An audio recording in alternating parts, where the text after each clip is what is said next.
Muy buenos días, estimados estudiantes. El día de hoy vamos a continuar desarrollando el primer tema de filosofía que habíamos visto o iniciado la semana pasada, el tema referido al saber y actitud filosófica, ¿no?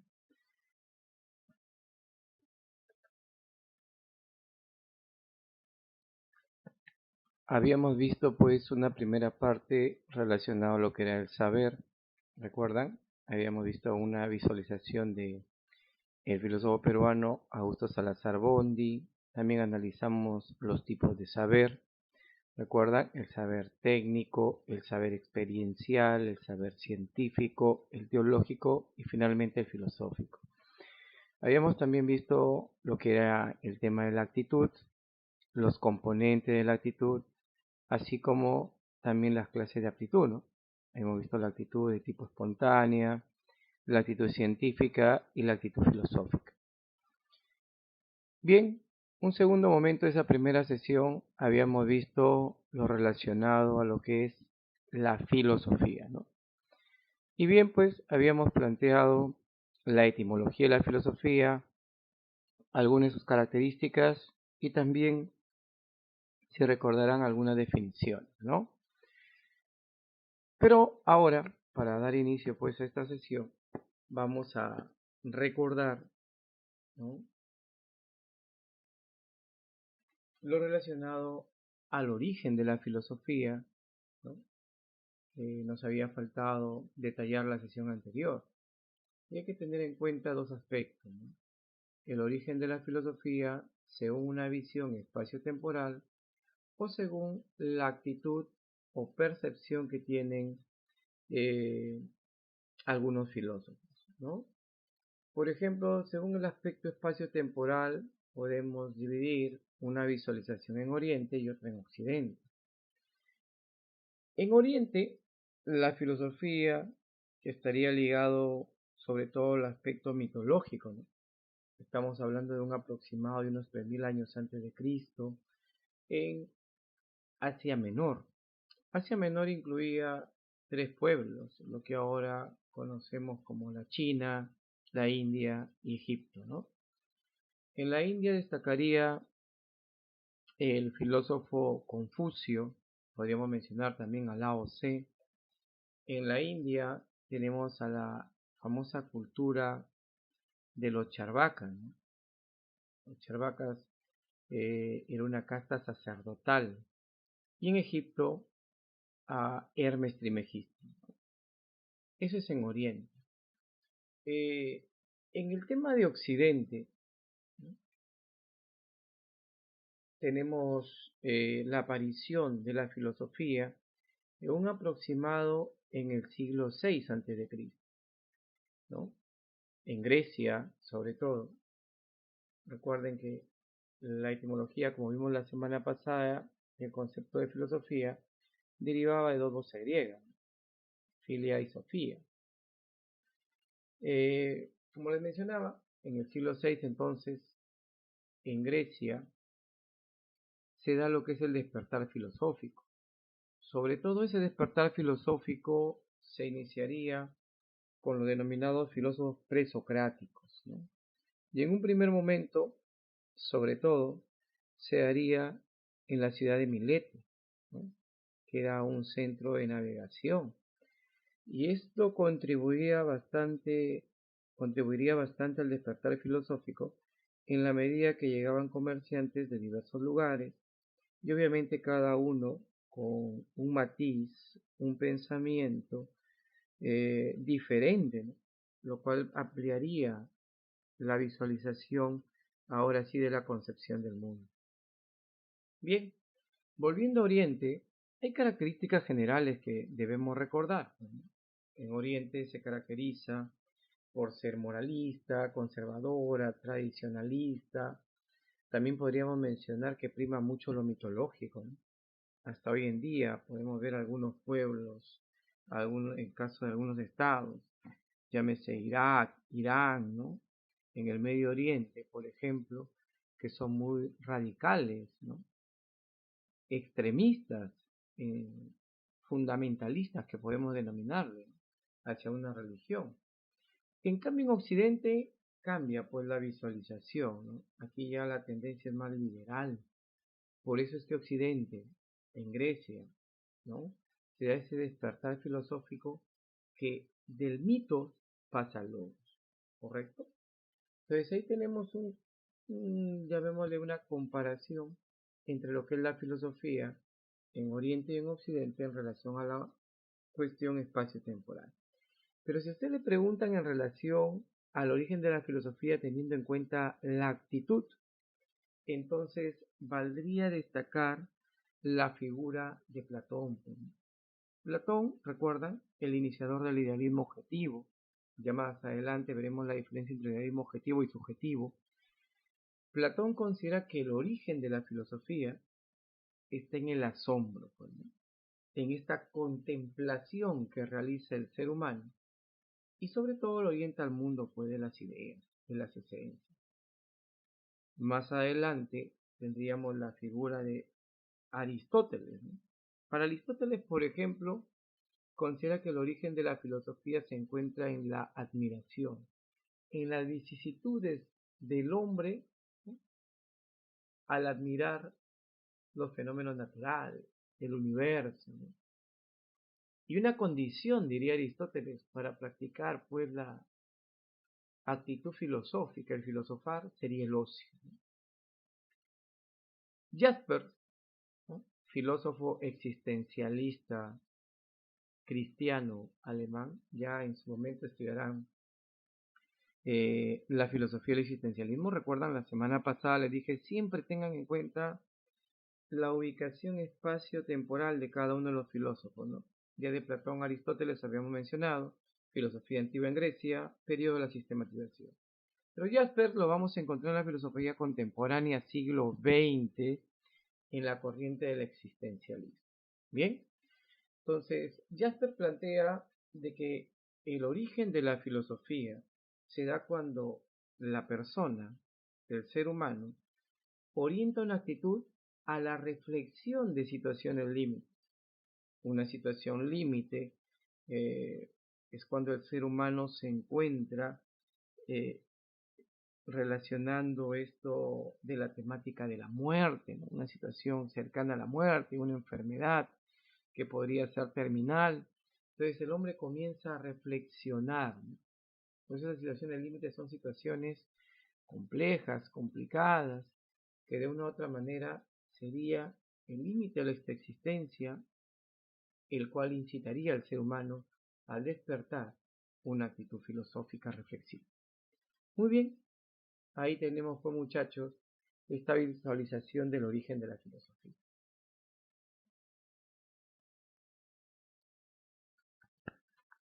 Bien, continuando pues con la sesión, ¿no?, de filosofía, vamos a ver el punto ahora de las disciplinas filosóficas, ¿correcto?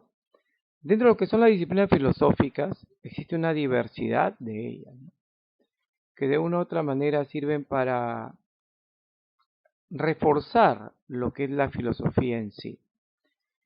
Y dentro de ellas las que más destacan, ¿no?, y que son fruto de la sesión del día de hoy, encontramos a la nociología. La nociología, que deriva pues de las voces griegas, gnosis, logos, ¿no?, gnosis, conocer, se encargaría de estudiar el conocimiento general de las cosas. Sin embargo, no podemos tener solo esa visión reduccionista. Podríamos mencionar entonces de forma general, más amplia, que la nociología se encargaría de estudiar la posibilidad, el origen, la esencia, los límites del conocimiento, ¿correcto? Entonces, ahí ya tenemos una visualización más amplia de lo que es la nociología. Sin embargo, hoy en día la nociología está siendo imbuida dentro de la epistemología. Bien. Otra disciplina que vamos a hacer mención es la epistemología. Justamente recordarás que la semana pasada, cuando vimos el saber, habíamos hablado de un tipo de saber, el saber científico, ¿no? Y te había mencionado el concepto de epísteme. Epísteme, que es ciencia, empleado por Platón. Y la epistemología, de forma general, que se encarga de estudiar, ¿no? La epistemología estudia de manera general el conocimiento científico. A decir de Mario Bunge, podríamos mencionar que la epistemología estudiaría la investigación científica, ¿no? A través de un método científico y obteniendo por ello un producto, que sería el conocimiento científico. Recuerda que Mario Bunge, aquel epistemólogo argentino, ¿no?, fallecido recientemente, desarrollaría ampliamente el campo epistemológico. Entonces ya tenemos dos disciplinas, la nociología y la epistemología. A veces te puede venir una pregunta de examen ordinario. ¿Qué tiene en común y qué tiene de diferente la nociología y la epistemología? Y recuerda que de común entre la nociología y la epistemología, ambas estudian el conocimiento humano. Ambas. ¿Qué los diferencia? Que obviamente la epistemología se orienta a lo que es el campo científico. Otra disciplina filosófica que vamos a mencionar es la ontología. La ontología, que deriva por el concepto ontos, que es ser, se encarga de estudiar el ser, la existencia y la realidad de las cosas. Esa es la ontología. Tenemos una cuarta disciplina, la antropología filosófica, que es la más importante de todo. Recuerda bien, de todas las disciplinas, la antropología filosófica es la más importante. Sobre todo se centraría en la naturaleza del hombre, pero desde un plano filosófico. Entonces, ¿qué le interesaría? La naturaleza, el origen, ¿no?, el destino del hombre y también la posición que tiene el hombre en lo que es este universo. Y obviamente la posición del hombre está en un plano superior, ¿no? Tenemos también otra disciplina que es la ética o la teoría de la moral. Entonces, la ética lo que se encarga de estudiar es la moral, ¿no? No hay que confundir la ética con la moral. Son dos cuestiones diferentes. Recuerda, la moral es la conducta orientada al bien o al mal. Y eso, con el transcurso de las clases, de las sesiones que tengamos, clarificaremos más detalladamente. Pero recuerda pues que de manera general la ética o teoría moral, ¿no?, es ahí que se encarga de estudiar todo lo que es la moral en sí. Y vuelvo a reiterarte, la moral es el acto, es la acción que puede estar orientada al bien o puede estar orientada al mal.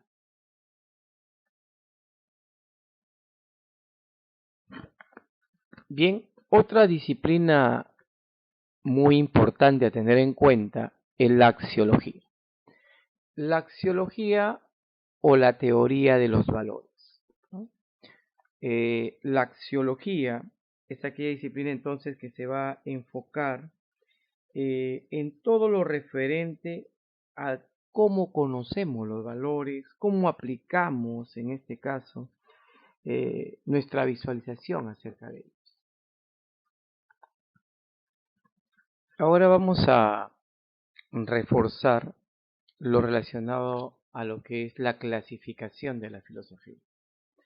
De manera general, la filosofía se clasifica en una conceptualización idealista y una conceptualización materialista de lo existente, ¿correcto? Si hablamos del idealismo, fácil, ¿no? Ya sabes que ismo, siempre usted ismo, por ejemplo, cristianismo, hinduismo, materialismo, ¿no?, capitalismo. El ismo siempre es en gran escala, ¿no? Idealismo, ¿no?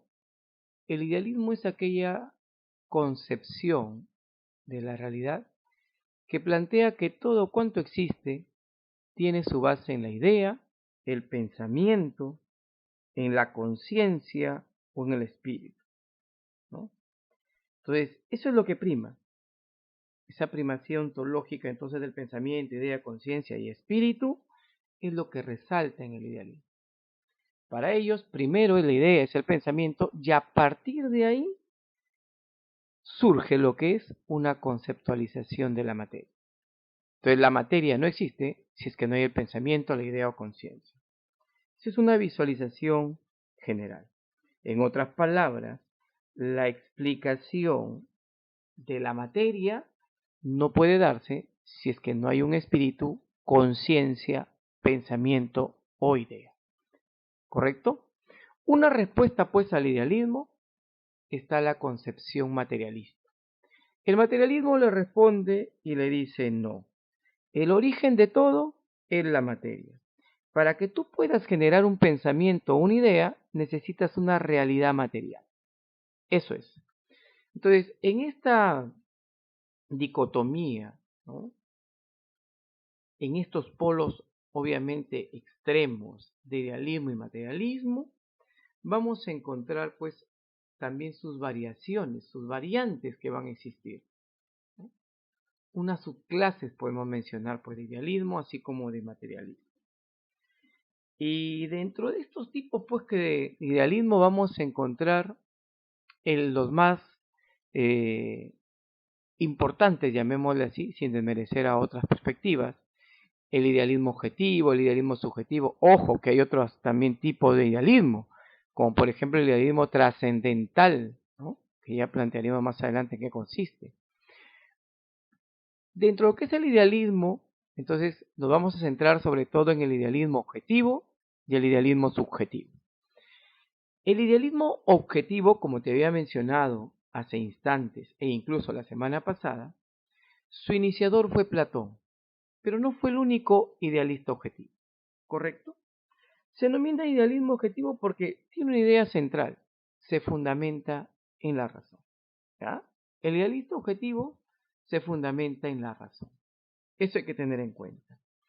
Platón, pues, hablaba mucho de las entidades metafísicas. ¿Recuerdas que te había mencionado la semana pasada la principal teoría de Platón? ¿Ya? ¿Recuerdas? Claro, la famosa teoría de las ideas de Platón, o teoría de las formas, ¿correcto? Este idealismo objetivo ha ido de una u otra manera perfeccionando su fundamento. Lo vamos a encontrar también en la figura de Hegel. Hegel fue otro idealista objetivo, ¿no? El otro tipo de idealismo que hacemos referencia es el idealismo subjetivo. El idealismo subjetivo, planteado sobre todo por el filósofo George Berkeley, ¿no?, el filósofo inglés. George Berkeley diría en una famosa y célebre expresión: ser es ser percibido. Sencillo, ¿no? Para él, ser es ser percibido. Entonces, ¿en qué consiste? Para clarificarte un poco, porque sé que te diste cuenta en qué consiste. Dice Berkeley: todo lo que puedo captar por mis sentidos, a ver, recuerda, sensaciones, todo lo que puede ser captado por mis sentidos existe. Ese es el ser. Todo lo que no puede ser captado por los sentidos, simple y llanamente, no existe. Por eso es que en su famosa teoría del inmaterialismo, que ya veremos cuando analicemos filosofía moderna, George Berkeley niega la existencia de la materia fuera de la conciencia de sí mismo. Ese es el famoso yo percibido. Tal como yo percibo la realidad, así es para mí. Tal como tú la percibes, así es para ti.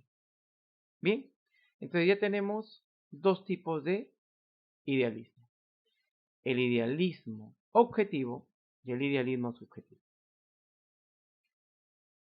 En relación al materialismo, mencionamos dos tipos: el famoso materialismo mecánico y el materialismo dialéctico. Y vuelvo a hacer énfasis: también existe una diversidad de variantes de lo que es el materialismo. Pero para efectos de esta sesión, nos vamos a plantear el materialismo mecánico y el materialismo dialéctico. El materialismo mecánico pues obedece a las leyes físicas, a las leyes de la causalidad, ¿no? A esa famosa relación causa-efecto. En cambio, el materialismo dialéctico, sobre todo desarrollado por el famoso marxismo, ¿no? ¿Recuerdas a Marx y su gran amigo Engels? ¿No? Sobre todo se fundamentaría en la existencia de un proceso dialéctico de la naturaleza, de la sociedad. He ahí la diferencia, pues, entre estos dos materialismos.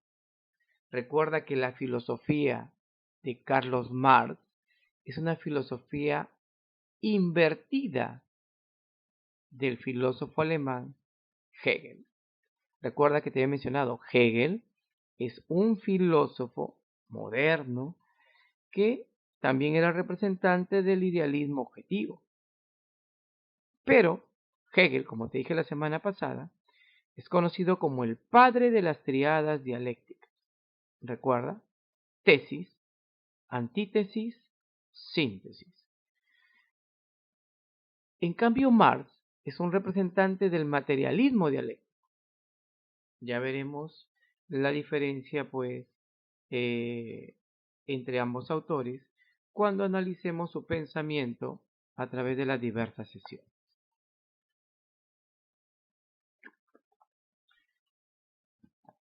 En relación a los métodos de la filosofía, recuerden esto. Tal vez encuentren ustedes una pregunta revisando algunos bancos, algunos exámenes pasados. ¿Cuáles son los métodos cardinales de la filosofía? Y esos métodos cardinales de la filosofía son dos: el método dialéctico y el método metafísico. No son los únicos métodos, recuerda, sino que son los métodos cardinales, métodos esenciales. El método metafísico y el método dialéctico. También recuerda, si te pueden mencionar, ¿no? ¿Cuál es el problema esencial de la filosofía? Y el problema esencial de la filosofía es la relación entre el ser y el pensar. Bien, y tiene dos preguntas de exámenes que se han repetido en los exámenes ordinarios, tipo CEPUM. Vuelvo a reiterarte entonces, los métodos cardinales de la filosofía son el método dialéctico y el metafísico. Y el problema esencial de la filosofía se relaciona, se orienta a la relación entre el ser y el pensar.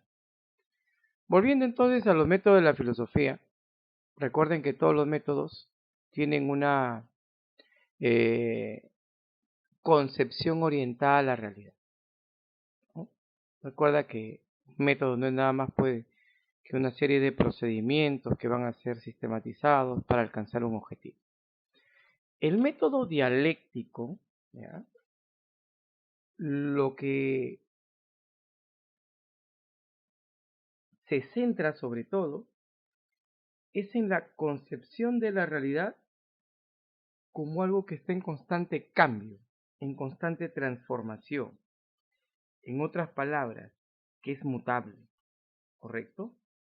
La realidad no es algo acabado, sino que está en constante transformación, en constante desarrollo. Esta es una gran concepción porque de hecho se opone a toda visualización del apriorismo. Recuerda que el apriorismo es antes de, ¿no? A priori. A diferencia de la posteriori, que es después de, ¿no? Después de la experiencia. Ya veremos también la corriente del apriorismo, pero eso es más adelante, ¿no? A priori, no te olvides, antes de, ¿no? En cambio, el método dialéctico, vuelvo a hacer énfasis, es lo mutable. Todo cambia, todo fluye, todo sigue un curso. También está relacionado al famoso devenir, pero su base es la contradicción. Recuerda eso, su base es la contradicción.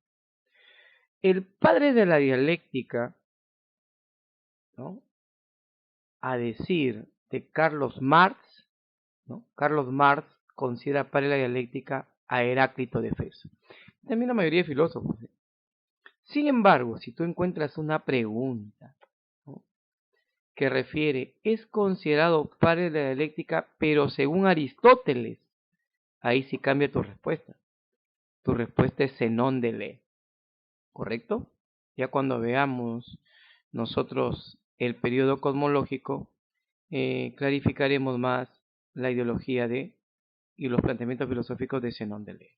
Entonces vuelvo a hacer énfasis. Si la pregunta es, considerado padre de la dialéctica según Karl Marx y la mayoría de filósofos, mencionamos Heráclito de Éfeso, con su famosa teoría del devenir. Pues te mencionaba, todo cambia, todo fluye, todo sigue un curso. En cambio, si te mencionan, es considerado padre de la dialéctica, pero según Aristóteles, cambia tu respuesta. Tu respuesta es Zenón de Lé. Una contraparte al método dialéctico es el método metafísico. El metafísico concibe la realidad como algo acabado, ¿no?, algo inmutable, es cíclico, solo sigue un curso, dice el método metafísico, ¿no? Es idéntico, y ahí que se fundamenta en el famoso principio lógico de identidad, desarrollado por Parménides. Por eso es que Parménides es considerado padre de la metafísica. Parménides, en una de sus grandes expresiones, diría, lo uno no engendra lo múltiple, ¿no? Entonces, el uno él lo identifica como el ser, ¿no?, lo divino. Entonces, ahí está, ¿no? Vuelvo a reiterarte. Tanto el método metafísico y el método dialéctico son considerados los métodos cardinales de la filosofía. Para el método dialéctico, de manera general, Heráclito. Para de la metafísica, Parménides, que desarrollaría pues el famoso principio lógico, el principio de identidad. Bien, entonces obviamente dos cosas contrarias para él no podrían existir al mismo tiempo. Otro método muy importante es el método fenomenológico, que no es lo mismo que decir fenomenalismo. Algunos confunden el método fenomenológico con el método con la corriente filosófica del fenomenalismo. Entonces, el método fenomenológico es desarrollado por Edmundo Husserl, ¿no? Sobre todo él haríamos hincapié para esta sesión. ¿En qué consiste? En la descripción psicológica de la experiencia interna del ser humano. Esta descripción psicológica de nuestra experiencia interna podemos reducirla a una expresión, la famosa epogé. Epogé es la reducción al fenómeno, la descripción psicológica de mi mundo interno, por tal, ¿no? Entonces haríamos énfasis por tal motivo a lo que es las sensaciones y directamente relacionado a la percepción, ¿correcto? Entonces, no te olvides, el método dialéctico, todo cambia, todo fluye, todo sigue su curso. El método metafísico es lo inmutable, ¿no?, solo es cíclico. Y el método fenomenológico, que se basa en la epogé, que es la descripción psicológica de la experiencia interna. Dialéctico, Heráclito. Metafísico, Parménides. Fenomenológico, Edmundo Husserl.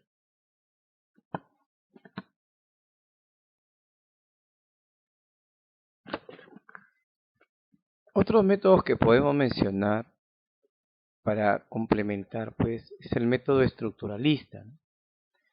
El método estructuralista propone la aprehensión, recuerda H intermedia, aprehensión, que quiere decir la interiorización, internalización, de toda una gama de redes, ¿no?, relaciones que se van estableciendo entre los elementos de un sistema, ¿no?, o estructura, con la finalidad que de una u otra manera veamos cómo estas partes forman el engranaje de todo un sistema y su relación orientada a un objetivo o un propósito determinado, ¿no? Sobre todo en eso se basa el estructuralismo. ¿Se acuerdan también llevando a la psicología o principios matemáticos, ¿no? El todo es mayor que la suma de las partes. En psicología, este es un principio empleado por la famosa escuela de la Gestalt, ¿no? Escuela de la forma, la figura. Bien, entonces ya tenemos un cuarto método, el método estructuralista. El método hermenéutico, ¿no? Desarrollado por el filósofo alemán Guillermo Dilthey, ¿no? El famoso historicismo, corriente filosófica del siglo XIX, ¿no? En la edad contemporánea, ya analizaremos en su momento. Este método hermenéutico, sobre todo, es un método de tipo interpretativo de la realidad, ¿ok?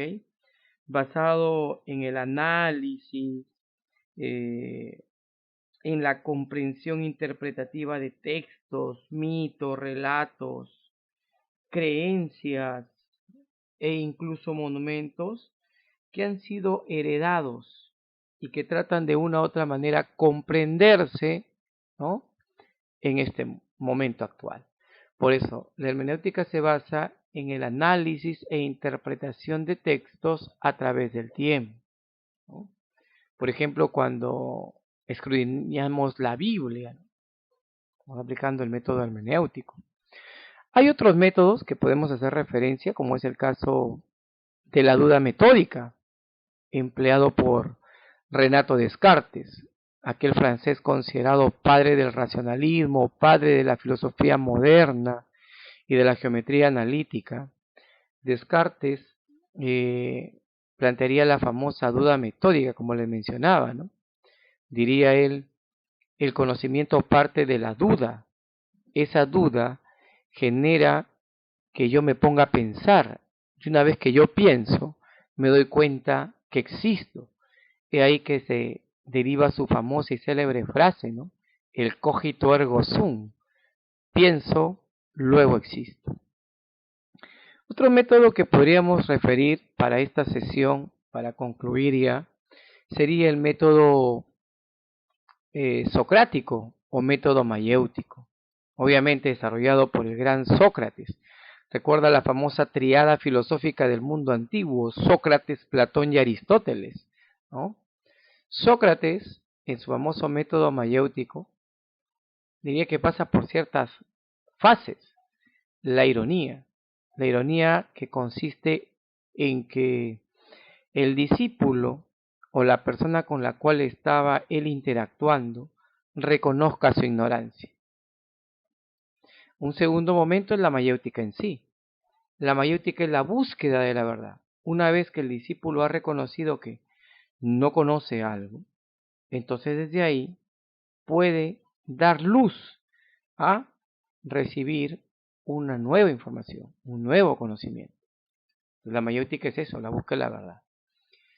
Complementariamente a ello hablamos de la inducción y la definición. La inducción, que tú bien sabes, va de lo particular a lo general, y la definición, que no es nada más que un conocimiento general que se obtiene como resultado de este método, ¿no? Ya veremos en su momento cómo Sócrates entraría en rivalidad con los filósofos denominados sofistas. Muy bien, entonces muchachos, repasamos los métodos que acabamos de referir. Entonces tenemos los métodos cardinales, ¿cuáles son? Correcto, sé que ya están viniendo a tu mente. El método, los cardinales, el método, correcto, ya lo tienes, el método metafísico y el método dialéctico. Para la metafísica, bien, Parménides, que concibe que la realidad es algo inmutable, niega nexos, niega transiciones, bueno, es cíclico. Y el método dialéctico, que está a favor de nexos, transiciones, transformaciones, todo cambia, todo fluye. Padre de la dialéctica de forma general te había mencionado, Heráclito, pues, ¿no? Heráclito de Éfeso. Bien, teníamos también el método fenomenológico, ¿recuerdas? Del mundo Husserl, la famosa EPOG, descripción psicológica de la experiencia interna. El estructuralismo, que tiene una visualización sistémica de las cosas, analizando la interrelación y conexiones que se establecen a través de la red de sus elementos. El método hermenéutico, que se basa en el análisis e interpretación de los textos, creencias, recuerdan, saberes, narraciones, ¿no? Para interpretar la realidad de forma general. Y te había mencionado también el método de la duda metódica de Descartes, ¿no? Que se inicia con la duda, la cual me permite a mí pensar y luego conocer. Recuerdan que tiene 4 momentos también, 4 reglas, diría él: la evidencia, el análisis, la síntesis y la comprobación. Finalmente, el método mayéutico socrático. Para Sócrates, este método nos permite conocer la verdad, ¿no? Llegando finalmente a una definición general de todas las cosas. Muy bien, muchachos, entonces con esto hemos concluido nuestra primera sesión. Pasamos ahora a desarrollar nuestra práctica de clase. En nuestra segunda práctica de clase, ¿no?, correspondiente a esta sesión, la primera pregunta plantea lo siguiente: la filosofía tuvo sus comienzos en las factorías de Asia Menor hace aproximadamente, ¿recuerdas? Habíamos mencionado nosotros la filosofía, su origen, ¿no?, espacio-temporal, en Oriente y en Occidente. Yo sé que estás recordando. Esta pregunta Asia Menor trae a tu mente, correcto, Oriente. Y hace aproximadamente, dijimos, 3000 años antes de Cristo. Entonces la respuesta correcta a la pregunta número 1 sería la A. Bien, referente a la pregunta número 2, plantea: la filosofía logra su patrón clásico con los famosos presocráticos durante el siglo VI a.C. Entonces, si nosotros recordamos muy bien, ¿en dónde se daba el paso del mito al logos? El paso del mito al logos se dio en Grecia, pues, ¿correcto? Occidente, Grecia. Por eso es que Grecia es considerada la cuna, ¿no?, de la cultura en Occidente. Bien.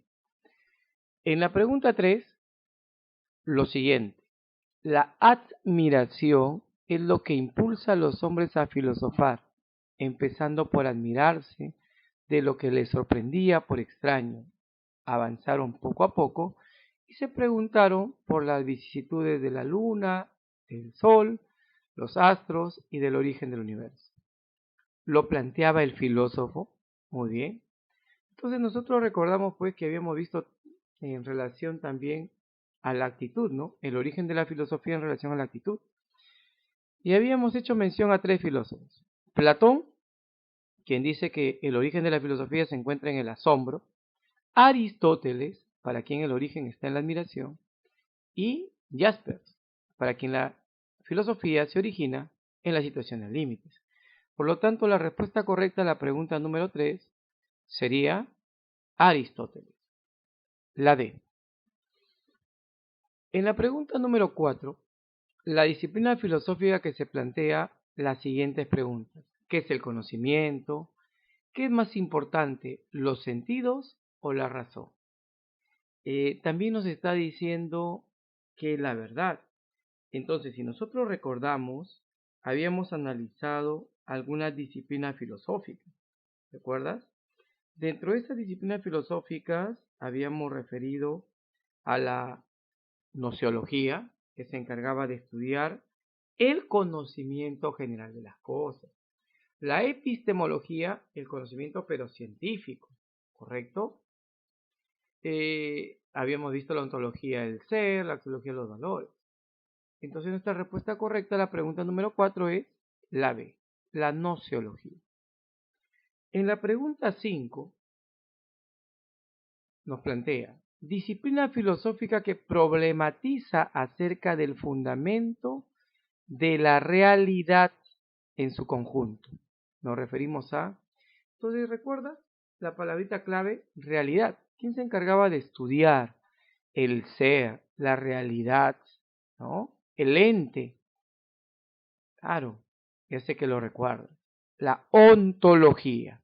Por lo tanto, la respuesta correcta a la pregunta número 5 es la D. En la pregunta número 6 nos dice, disciplina filosófica que también recibe el nombre de teoría de la moral.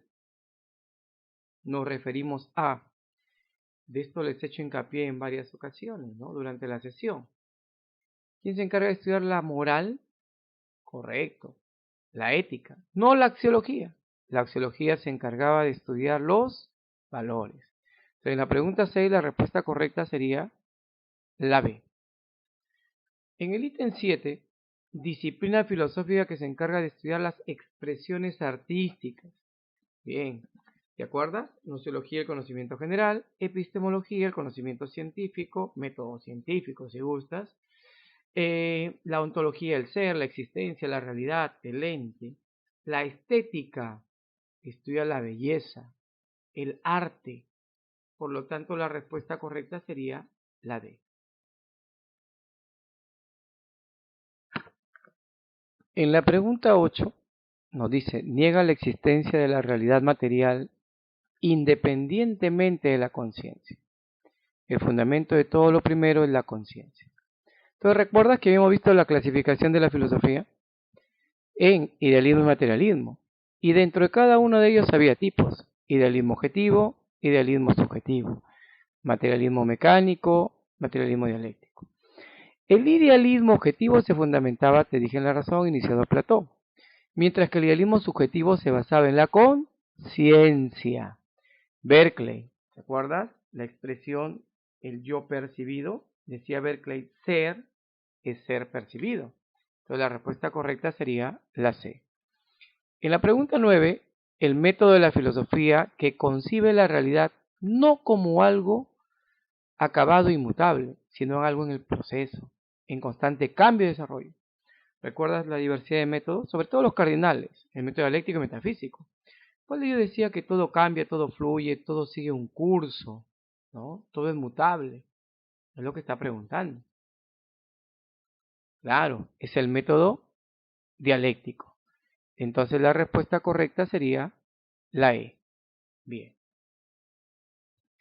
En la pregunta 10, la filosofía es importante porque para esta pregunta recuerdas todas las características que hemos visto de la filosofía.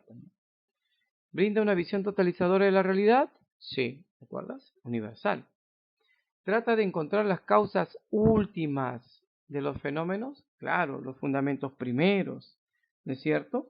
Básicamente, la filosofía busca, ¿no?, constantemente tener una fundamentación de todo lo que existe. ¿Permite problematizar todo tipo de situaciones? Sí, cuestiona, ¿no?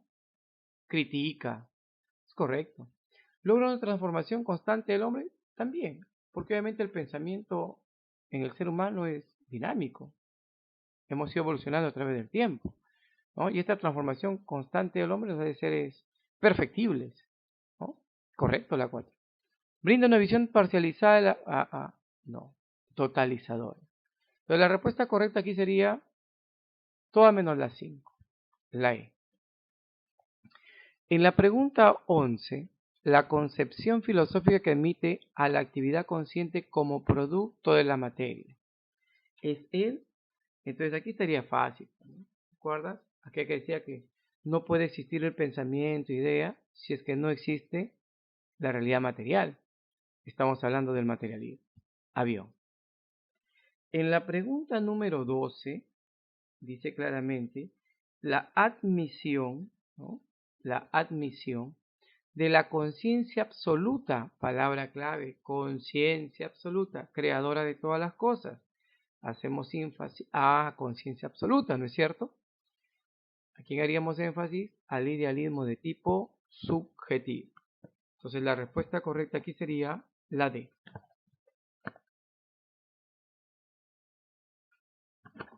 La pregunta 3 está sencilla, ¿no? Si te das cuenta, los métodos fundamentales de la filosofía, te había mencionado en reiteradas ocasiones, es como preguntarte cuáles son los métodos cardinales de la filosofía. Y te dije, vamos, recuerda, son dos: el método metafísico y el método dialéctico. Entonces, la respuesta correcta a esta pregunta sería La E. En la pregunta 14, ¿el método dialéctico es opuesto a quién? ¿A quién te dije que se oponía el método dialéctico? A la metafísica y también a la dialéctica idealista. Entonces la respuesta correcta sería la A. Avión. En la pregunta 15, la filosofía idealista sostiene que primero es, ¿recuerdas? Concepciones, ¿no? En la clasificación general de la filosofía, idealismo, materialismo, ¿qué estudiaba el idealismo? Claro, se relacionaba a la conciencia, al espíritu, al pensamiento, a la idea. Por lo tanto, la respuesta correcta sería 3 y 5. Alternativa E. En el ítem 16, la disciplina filosófica que se encarga de estudiar a Dios desde el punto de vista de la razón. ¿Te acuerdas que hemos visto una diversidad de disciplinas? La gnoseología, que estudiaba el conocimiento general, vamos recordando. Epistemología, el conocimiento científico. La ontología, el ser, el ente, la realidad, ¿no? Hablamos de la ontología, claramente el ser. Hablamos de lo que es también la axiología o la teoría de los valores, la ética, la teoría de la moral, la antropología, que estudia de manera general al hombre, la teodicea, que estudia a Dios, pero desde el punto de vista de la razón, no la teología, porque es desde el punto de vista de la fe. Pero la respuesta correcta a la 16 sería la C, casita. En la 17, son filósofos materialistas. Ah, correcto. Entonces, habíamos visto nuestro cuadrito, ¿recuerdas? En lo que es la clasificación de la filosofía idealista y materialismo. Y te he mencionado varios idealistas. Platón, Hegel, Descartes, son idealistas. San Agustín también es otro idealista. En cambio, por el otro lado, el otro extremo, tenemos a los materialistas. Carlos Marx, Engels, ¿no? Es considerado un materialista. Los filósofos presocráticos también pues son considerados muchachos materialistas. Tales. John Locke era empirista, también, ¿no? Diderot. Entonces la respuesta correcta en la pregunta 17 sería la alternativa A. Bien, en la pregunta 18 es considerado como el primer filósofo profesional. Acá una acotación, chicos. Tal vez en algún ítem usted lea quién es considerado el primer filósofo naturalista o el primer filósofo. Ahí tu respuesta va a ser Tales de Mileto. Si te preguntan, ¿no? ¿Quién fue el primero en hacerse llamar filósofo? Ahí tu respuesta cambia, te lo dije la semana pasada, Pitágoras. Pero en este caso te están preguntando quién fue considerado el primer filósofo profesional. Aquí recordaremos entonces a los sofistas, que fue toda una corriente filosófica, ¿no? Del periodo de la filosofía antigua en Grecia denominado antropológico. Dentro de ello destacaría Protágoras. Protágoras es considerado el primer filósofo profesional. Entonces la respuesta sería la D. En la 19, disciplina filosófica que se encarga del estudio del ser, de las cosas y la realidad, conceptos clave, ser, realidad, ente. Siempre está orientado aquí en ontología, casa. Pregunta 20. Cuando el hombre se da cuenta de su situación límite, concepto clave, subraya, resalta situación límite, ¿te acuerdas? Lo vimos en correcto, origen de la filosofía de acuerdo a la actitud. Jaspers, ¿no?